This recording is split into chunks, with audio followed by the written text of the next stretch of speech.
biar sih santai aja ya, nggak sampai supaya nggak tegang. Ini kan kita baru pembekalannya dan nggak susah amat sampai ada ulangannya. Baik, karena tadi dari Pak Kade sudah menjelaskan tentang sejarah, ya. Kemudian Pak Supre tentang organisasi ya, organisasi eksistensitas dari organisasi dan rencana pengembangannya gitu bagaimana ke depan. Jadi nanti dalam kita bersidang nanti kan akan membahas anggaran dasar program kerja pasti akan berkaitan dengan organisasi. Kita sebut organisasi karena secara umum dalam negara kan disebutnya organisasi. Tapi kalau seperti yang disampaikan Ibu bahwa Romo Semono pernah berpesan bahwa bentuknya itu bukan organisasi tapi paguyuban. Maksudnya organisasi itu kan biasanya dikelola secara umum dengan struktur ya, struktur pengurusan atau kepemimpinan yang mengikat anggotanya ada pemimpin, ada anggota gitu ya. Nah kalau di kita karena kita ini keadalan ya sesuai ulang Romo bahwa keadalan itu tidak ada tua, tidak ada muda, tidak ada lama, tidak ada baru, tidak ada guru, tidak ada murid, semua guru, semua murid gitu ya. Jadi dalam pikiran kita, makanya kita Romo mungkin dulu menyarankan atau memerintahkan untuk paguyuban itu supaya kita dulu pun mengelola paguyuban ini dengan rasa ketegangan gitu ya. Bukan karena pikiran gitu. Termasuk salah satunya adalah tidak memperkenankan paguyuban ini menarik iuran. Yang diperkenankan adalah urunan. Kalau urunan itu kan seikhlasnya, sesuai rasanya gitu. Tapi kalau iuran berarti ditentukan jumlahnya dan ditentukan waktunya. Misalnya 10.000 per bulan, berarti kan ditentukan. Nah itu kata Romo dulu saya pernah dengar, itu nanti akan bisa merusak waktu karena putra hanya terpaku ya, pada aturan. Padahal mungkin rasanya ngasih 100.000 karena iurannya 10.000 dikasih cuma 10.000 gitu kan. Jadi kecuali itu juga membuat menyamaratakan, karena adil itu kan tidak harus sama rata gitu ya. Jadi bisa saja orang 10.000 itu berat, tapi 10 yang satu itu ringan gitu kan. Tapi disamaratakan, jadi ada yang merasa keberatan gitu. Bisa juga yang misalnya tidak mampu 10.000 itu berat, yang mampu itu ringan.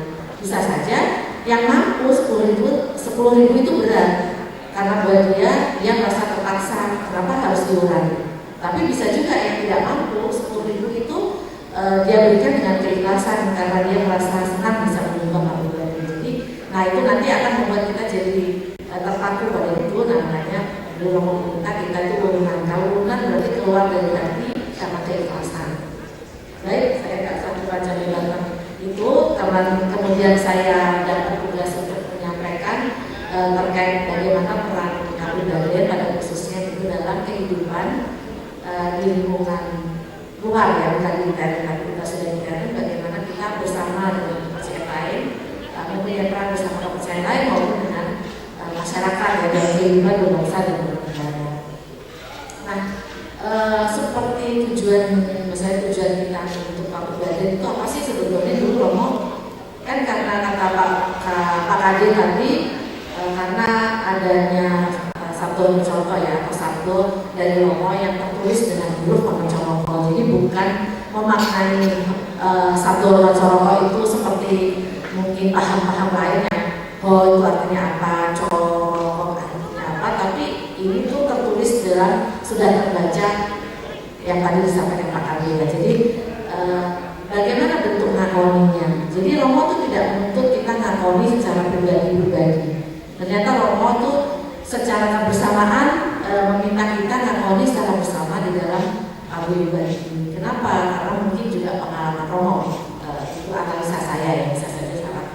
Pengalaman Romo ketika itu sempat di penjara, gitu kan. Nah, ketika ada paguyuban yang bisa yang para kakak atau putra Romo itu bergabung dan guyub rukun membawa nama baik itu ajarannya, itu kan akan dilihat oleh sekitar bahwa ajaran ini tuh bukan ajaran yang salah.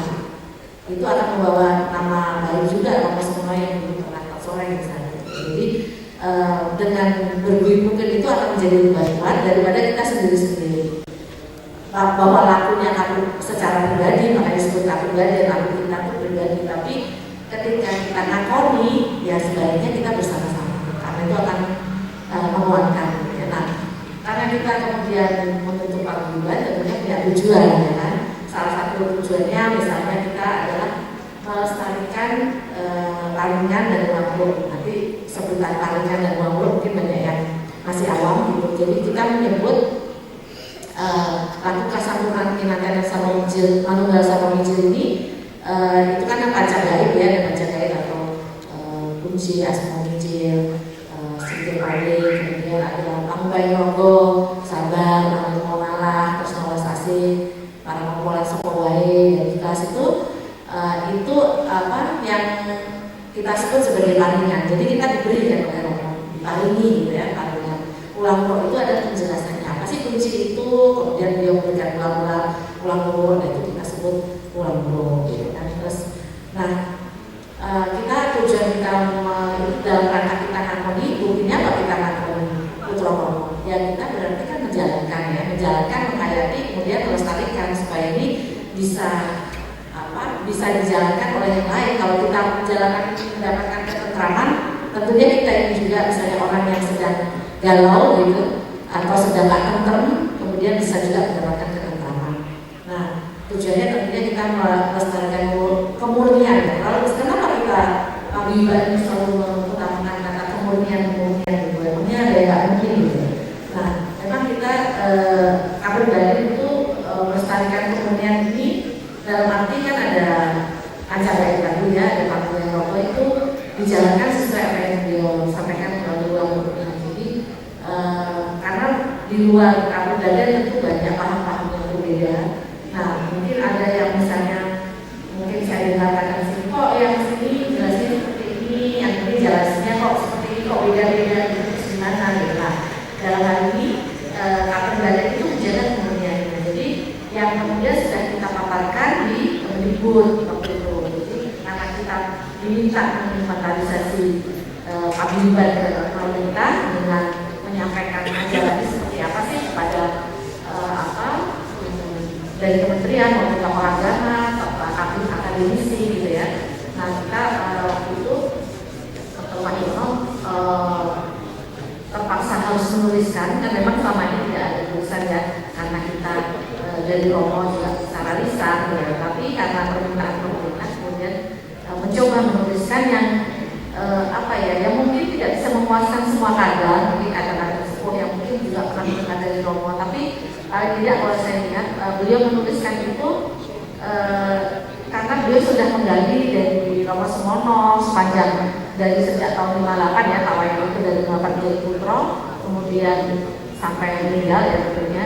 Jadi ya beliau dari pengalaman itu yang beliau tuangkan gitu. Jadi bahwa kemudian mungkin ada perbedaan dengan kadang-kadang yang lain atau tidak, karena itu mungkin tidak usah menurut saya tidak usah dipertentangkan, tapi bahwa kita perlu misalnya gini, pemerintah kan maunya seperti apa sih Kapribadi itu gitu kan, nah kan harus dijelaskan gitu kan. Nah kita harapannya kita sebagai abdi kekadangan atau pengurus Kapribadi mempelajari pemaparan atau ulang Kapribadi yang sudah dipaparkan tadi dari kementerian, bahwa kemudian Bapak Ibu menjelaskan kepada kadang baru atau itu dengan caranya sendiri, dengan pengalamannya sendiri monggo. Tapi ketika kita berhubungan dengan pemerintah gitu ya, dengan masyarakat yang hanya ingin tahu, bukan ingin belajar gitu ya, tolong sampaikan poin-poin yang ada di buku pemaparan tersebut gitu. Karena kan saya pernah dengar juga gitu, kok Mbak Retno jelasin tentang Kapribadian itu beda ya ketika saya ke daerah ini dan ada yang menjelaskan gitu. Saya bilang kan ya yang menjelaskan beda, punya pengalaman berbeda, jadi mungkin bisa berbeda. Tapi pada intinya kami tetap nguri-nguri paringan Romo ya, penjagaan dan tanggung laku.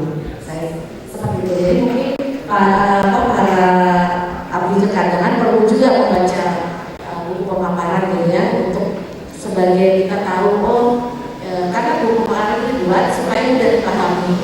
Karena laku ini tulisan itu kan jalan laku aja kita tidak mudah lagi orang awam memahami apa yang kita jelaskan. Ya sedikit sedikit. Kemudian, nah tujuannya selain melestarikan kebudayaan ajaran itu, kemudian itu secara internnya ya, kemudian membina mental spiritual warga, jadi supaya mereka juga mempunyai laku yang lebih baik lagi, sehingga tidak misalnya sebentar galau, sebentar tentrem, sebentar galau lagi, sebentar tentrem. Nah, padahal kalau putra kan ya harapannya sering tentremnya daripada galau. Nah, kemudian untuk program untuk tujuan ekstern itu paguyuban ini juga dibentuk tujuannya untuk memberikan kontribusi kepada negara, tentunya dalam bidang mental spiritual. Bagaimana ajaran kapribadian ini dan kita sebagai pelakunya itu mewujudkan ajaran itu menjadi manusia-manusia yang berbudi pekerti luhur, yang sesuai kalau kita sesuai ketuhanan Romo, ada ya. Nah ini kalau kita ngaku putra tadi, setelah ngaku wujudnya adalah ketuhanan Romo yang diharapkan Romo ya. Karena di bawahnya Pratondo Jeneng Siro Putra Ningsur.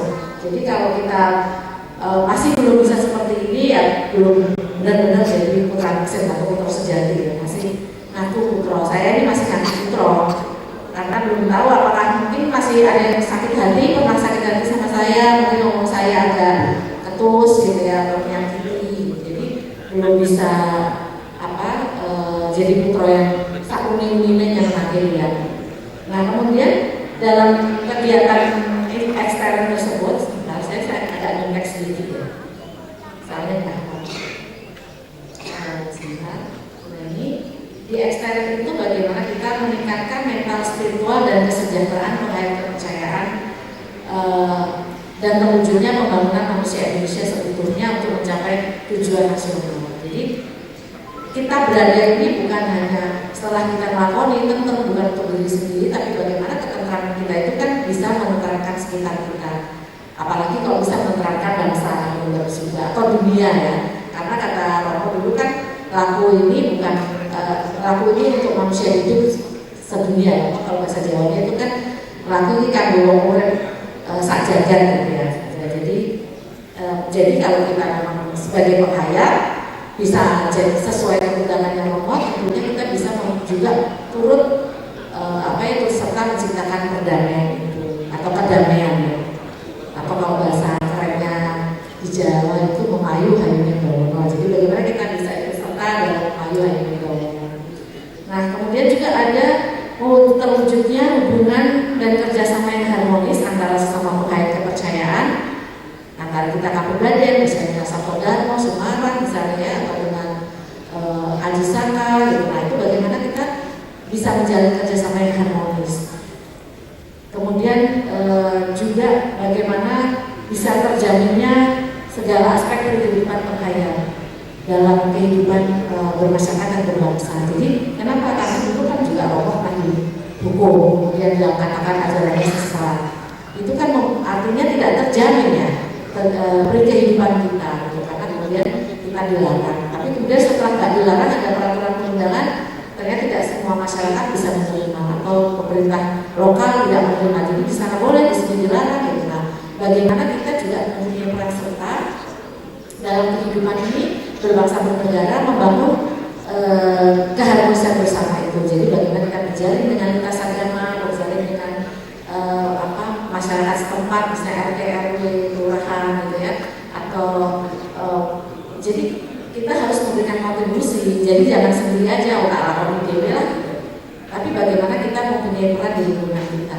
Kalau dalam kehidupan kepercayaan ini kemudian ada dibentuk MLKT atau Majelis Luhur Kepercayaan Terhadap Tuhan Yang Maha Esa, yang anggotanya adalah organisasi kepercayaan terhadap Tuhan Yang Maha Esa di Indonesia gitu ya. Nah, kapribadian ini adalah salah satu, kita di pusat adalah salah satu pendiri. Karena dulu sejarahnya tahun 2012 itu ada kongres kepercayaan, kemudian salah satu rekomendasinya adalah membentuk wadah baru ya, wadah gabungan atau asosiasi yang baru, sehingga dibentuklah MLKI. Nah, karena kepribadian waktu itu bergabung dengan BKUK, kemudian kita konsisten ketika berkongres, kita menyepakati satu hasil sebagai penghayat kepercayaan, kemudian kita harus konsisten. Mau menyanggupi kok gak mau. Jadi karena kita berada sebagai salah satu peserta kongres yang menyetujui hasil kongres, kemudian kita mendukung terbentuknya wadah yang baru ini, yang kemudian diberi nama Majelis Luhur Percaya Terhadap Tuhan Yang Maha Esa. Nah, di sini kita bisa memberikan kontribusi tadi yang ekstern, bagaimana bekerja sama dengan organisasi yang lain, bagaimana umat beragama, lintas agama, atau dengan pemerintah, karena pemerintah yang memayungi kita gitu. Makanya kemudian Kabupaten dulu kan ketika memang harus mendaftarkan ke pemerintah, ke Mendagri, dulu almarhum Pak Dr. Wahyono kemudian mendatangi ke daerah-daerah, membuat mengajak untuk membentuk cabang-cabang gitu, sehingga kita bisa mendaftarkan ke Mendagri sebagai organisasi tingkat nasional. Nah, kemudian itu berlanjut kan sampai sekarang. Nah, kemudian ada inventarisasi ketika Mendikbud, kemudian ada juga kekejaksaan, sehingga sekarang ini keberadaan Kabupaten bukan lagi dilarang seperti dulu, tapi sudah diizinkan itu karena sudah terinventarisasi, boleh dan buku diterbitkan buku pemaparan itu oleh Kemdikbud, berarti kan kita sudah dianggap bahwa ajaran kita itu tidak menyimpang gitu ya, menyimpang dari tujuan negara gitu ya, tidak menyimpang dari nilai-nilai ketuhanan atau nilai-nilai Pancasila gitu. Jadi, nah dengan kita sudah bergabung dengan LKI, kita harapkan juga kadang-kadang abdi kekandangan di daerah bisa juga memberikan kontribusi melalui LKI setempat. Memang kemudian dinamika di LKI juga banyak juga ya. Jadi kadang ada yang tarik ulur gitu. Makanya saya suka bilang kita mendukung LKI tapi tidak harus menjadi pengurus LKI. Kalau di situ keberadaan kita itu menjadi tidak tenteramnya gitu ya sudah nggak jadi pengurus apa. Tapi kita tetap mendukung dan ketika ada kegiatan yang kita tetap hadir memberikan support gitu. Nah nanti dengan begitu kan akan melihat mereka apa sih peran MLM, peran Kabupaten gitu terhadap kehidupan bersama kayak kemarin. Di situ akan terlihat. Nah seperti sekarang kami di pusat, Pak Supres sebagai presidium, salah satu presidium karena pusat itu presidiumnya ada 7, kemudian saya sebagai sekjennya dan Direktorat Kepercayaan sebagai instansi yang menaungi kita itu sangat mempercayai karena apa? Karena kami ini di MLKI, begitu Bapak Ibu nanti di MLKI pesan saya, jangan kemudian di dalam pikirannya hanya untuk Kabupaten. Jadi walaupun kita ini Kabupaten, tapi ketika di MLKI kita itu sebagai penghayat kepercayaan, bukan sebagai penghayat Kabupaten yang berusaha bahwa MLKI itu menjadi kekuasaan saya dan seperti itu, atau saya yang memperhatikan tidak. Tapi bagaimana kita bisa memberikan untuk semuanya. Bahkan mungkin banyak orang yang tidak tahu saya orang Kabupaten, kecuali mereka sudah kenal dia dekat tanya gitu, baru saya bilang saya Kabupaten. Tapi kalau enggak ya saya MLKI, saya netral karena saya urus MLKI, saya harus bersikap sama dengan semua organisasi. Kalau ketika ada undangan saya dari pemerintah, tidak bisa yang diundang yang datang dari organisasi aja yang sana nggak usah gitu. Tapi tidak seperti itu, tapi harus bisa netral. Mana yang bisa mewakili? Apalagi sini peran sekjen itu karena MLKI itu presidium, jadi banyak presidiumnya. Nah peran sekretaris itu sangat sangat penting sekali gitu. Karena kalau enggak ya nggak gerak, kadang-kadang itu nggak gerak, kemudian juga nanti jadi vakum dan terbawa tidak netral itu nanti kita jadi nanti kalau saya kadang-kadang mau menjadi presidium atau menjadi sekretaris atau menjadi pengurus yang lain di MLKI yang ada di hati dan pikiran kita, bagaimana kita memberikan kontribusi kepada masyarakat percaya khususnya dan juga pada Indonesia ya, masyarakat umum pada umumnya gitu. Bagaimana kita bisa bekerja sama dengan LSM misalnya atau dengan pemerintah untuk apa? Untuk eksistensi kepercayaan, bukan eksistensinya Kabupaten. Karena eksistensi kepercayaan itu termasuk Kabupaten. Bagaimana kalau kita diakui sudah seluruh Indonesia bagus, ya Kabupaten pasti terbawa. Seperti misalnya kemarin kita selalu menyuarakan dalam pertemuan dengan Kemenak atau dengan pemerintah gitu, bahwa Kemenak itu hanya untuk misalnya agama yang dari luar, terus Kemendikbud untuk yang kepercayaan yang dari dalam. Tapi apa salahnya ketika ada kegiatan itu dilakukan, Kemenak mengadakan kegiatan mengundang penghayat juga, karena sebenarnya sama-sama sebuah sistem keyakinan kepada Tuhan Yang Maha Esa. Kemudian itu juga berangsur-angsur, dan bulan sekarang ini Kemenaknya, Menteri Agamanya Gus Yakut ini juga bagus ya, pandangan moderat gitu ya dalam bagaimana memaknai kebangsaan. Kemudian beliau sudah mulai mengundang, seperti kemarin ada deklarasi kerukunan dan kerukunan beragama dan berkepercayaan dalam rangka pemilu, membawa kedamaian bersama gitu ya, mengundang dan menghayat. Sekarang ini kemarin nanti tanggal 7 ada ulang tahun NU 100 tahun, itu kita juga diundang MLKI. Nah, rencana akan ada lintas agama juga gitu, MLKI kita juga sudah mulai diundang. Nah, di daerah-daerah saya lihat juga sudah mulai, terutama saya lihat itu di Jawa Timur ya, FKUB-nya sudah mengundang pemerintahnya juga, dan kemudian Jawa Tengah juga saya lihat juga sangat bagus gitu, jadi membuat buku atau bulletin juga yang ada tulisan tentang kepercayaan. Nah, itu adalah upaya-upaya sedikit demi sedikit yang dilakukan, yang tentunya berpengaruh pada seluruh pemain kepercayaan. Nah, kadang-kadang kalau nanti yang jadi pengurus MLKI di daerah itu perlu melakukan pendekatan-pendekatan yang baik gitu ya dengan pemerintah. Jadi bukan konfrontasi atau mengkritik yang keras, tapi bagaimana berdiskusi, berdialog. Ketika ada masalah, kenapa pemain masih belum dilayani, ya datang saja, berdialog dengan yang baik gitu. Pasti akan berjalan dengan sana. Mungkin itu saja, tapi saya sudah diwanti-wanti gitu ya oleh Pak Moderator, Mas Arifo. Mbak, ini waktu udah mau jam 11, jangan lama, ternyata agak lama. Mohon maaf ya Mas Arifo. Baik, terima kasih Bapak Ibu semuanya. Selamat siang, Rahayu.